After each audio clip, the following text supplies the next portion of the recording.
in sunny San Diego. And as I say all the time when I bring goRIA on the road to these conferences, on location, what I love most about it is the access to the talent. And let me tell you, today is absolutely no exception to that rule. In just a moment, I'm going to share with you kind of an impromptu interview I was able to do with Jeffrey Gundlach, the Bond King from Double Line. And it was just amazing, a treat, and frankly, an honor to spend some time with him one-on-one in a small group setting. So for context, what was happening is he was doing a talk here at Orion for the conference in general. And then he was kind enough to do sort of this impromptu session for a smaller group for some Q&A and to do a deeper dive on some of the topics he was going over for his main session. And when I had the opportunity to do that, of course, I hopped on it. And as you'll see, it's kind of in Blair Witch mode, right? If you guys remember that movie, sort of the handheld, shaky type of thing. So please excuse the production value, but I promise the content is absolutely fantastic. So it actually went on for about 45 minutes, which I was super thrilled about, and got to ask him a lot of the questions. Whenever I see him on CNBC, I wish I could ask him, and he's on that all the time, of course. So to be able to ask Jeffrey those questions in person was an absolute treat. So it ended up being 45 minutes in total, which of course is a bit much to push out today as a live stream. So I edited it down to just give you a little taste, but we are going to work on it back at Investment News and make it into a podcast, a full-length podcast. And that's going to be up on the website, www.goRIA, hopefully real soon, in another week or two. So stay tuned for that. But for now, here's a little taste. And again, excuse sort of the handheld Blair Witchy effect, but it's fantastic content, one-on-one with Jeffrey Gundlach. Here it is. Okay, check. Here we are. So we're continuing our coverage for goRIA, fueled by Investment News. We're live here at the Orion Conference in sunny San Diego. And as I say all the time, one of the things I love most about covering these conferences is the access to the absolute top talent that are at these conferences. And this is, without question, no exception at all. We have with us, as you can see, Jeffrey Gundlach, who's the CEO of Double Line. Jeffrey, thank you so much for agreeing to talk with us. Sure, thanks.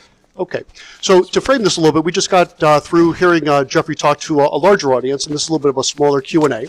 And I'm going to start off with a couple of questions that came to my mind after the presentation, and then we'll open it up to the audience. All right. So what comes to my mind first was your thoughts on the veracity, I think was the term you used, on some of the data for inflation. Could you speak to that a bit? Well, the Fed seems to have gotten themselves into a little bit of a trap, and it started back at Jackson Hole in 2022, I guess it was, where they rolled out super core inflation. PCE, X food, X energy, X shelter. And like I said, you're down to very little.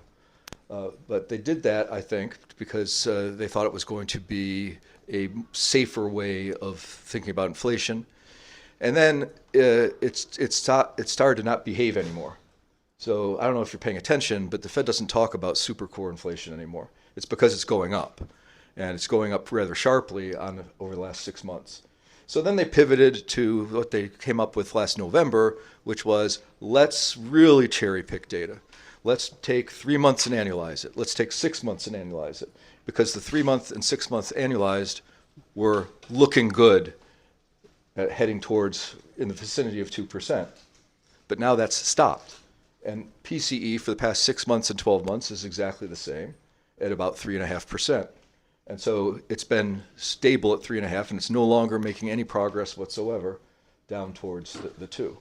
And I think that's increasingly becoming the case on a broader measure of inflation statistics. But inflation statistics have been manipulated really since the 70s, and intentionally manipulated. The idea was that, hey, monetary policy cannot combat inflation due to an oil embargo. We can make interest rates whatever we want, and it's not going to change the price of oil. And that was the big problem, was under Jimmy Carter, was the Arab oil embargo. And so they said, I know, the inflation numbers are highly distorted by oil, which we can't control, so why even try? We'll just look at X oil. That's how all this started. And of course, it looked better. And then there was food inflation. And the food inflation was, they were like, well, we can't control the weather, right? We can't, demand for food is inelastic. So I guess we shouldn't really include food either. because we can't control that. So out goes food and energy, and that's how core was born, the core number. And then it looked better. And so now we're taking out shelter because we don't like that. It just seems pretty clear that these are arbitrary manipulations of the data series. Yeah. So the bottom line is, if you don't like part of the inflation, just take it off, and inflation is looking pretty good. It's like if you have a client, and the client is a real curmudgeon, and he says, I see this, you have 80 stocks you bought for me, and I notice that these 3 have done really badly. And what an advisor will often say is, well, if you take those out, we did really well. If you take out what's down, it'll be up. Absolutely. And so a lot of that stuff goes on. People want to. I remember I used to manage money for the Maine State Retirement System, and I thought this is going to be the easiest review of my career. We just absolutely crushed it. We were like, this is fixed income. We were 400 basis points ahead of an index. So this is going to be great. And I go in there, and we had shown the returns, and then there was a page that somebody, I wish I would have known, I would have taken this page out, put in there that put this returns of each sector. And we had about 8 sectors in the portfolio. And one of them was convertible bonds.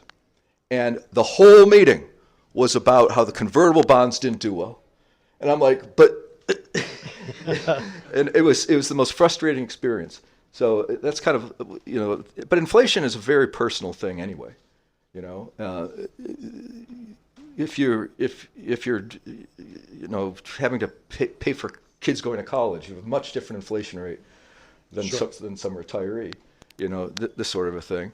So it's inflation indices are kind of a construct.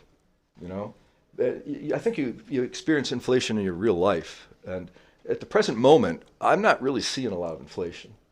And I'm watching home prices, which I feel like home prices are in Southern California have started to go down. It feels like it to me. Rents are definitely not going up. Commercial office rents, well, I'm rolling my lease in downtown Los Angeles, and we were paying $32 a square foot, and now they're at 22 on the re-up, and I'm at 19. And they say they seem to be kind of sticky at 22, and I'm going to say I'll finally agree to the 22, and I'll sign it for 1 year. 1 year. Right. Because there's no chance that these office spaces are going to be absorbed. We're in the Wells Fargo Towers in downtown Los Angeles. Our tower, I haven't seen the numbers in the last 6 months, but it was, and I'm sure it's no better, it was 36% vacant, and the other tower was over 50% vacant.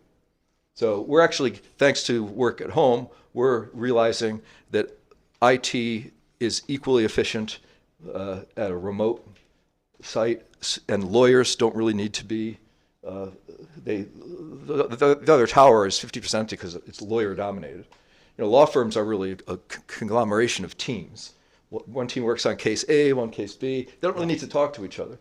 So we're you're cutting the space, and I'm saying if we decide that we don't like this model of working, we'll just take the space back, because there's zero chance that space is going to get filled. Zero.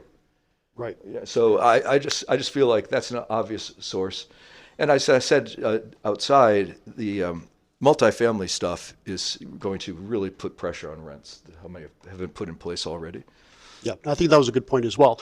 I have a few more that I would like to ask, but I thought I would just maybe pan to the audience if anyone has any questions that you would like to ask Jeffrey. Because I've got a bunch. Yes. Jeffrey, you talked extensively, cautionary tale about the debt in this country and how unsustainable it is at issuer entitlement programs. Do you see a potential solution for either of those issues? Yeah. There's the sort of obvious but unpopular ones where you means test and you raise the age, and you've got to come up with the scheme, but it's not that hard to get a template for the scheme. You say everybody above the age of X, whatever that is, we can't really mess with you because you've built your entire life around this benefit, and you're going to be homeless if we take it away from you. So, but then you say, okay, but if you're aged, I'll just pick one. I'm just pulling this out of the sky. If you're 50, or if you're 50, the retirement age is 66. If you're 48, the retirement age is 67, and you just keep doing this until you get down there. Now, that's going to be, understandably and sadly, very, very unpopular with people who are 40 and lower. And so that's kind of the issue there. But I think you can do some of that. But it's not really going to get the job done.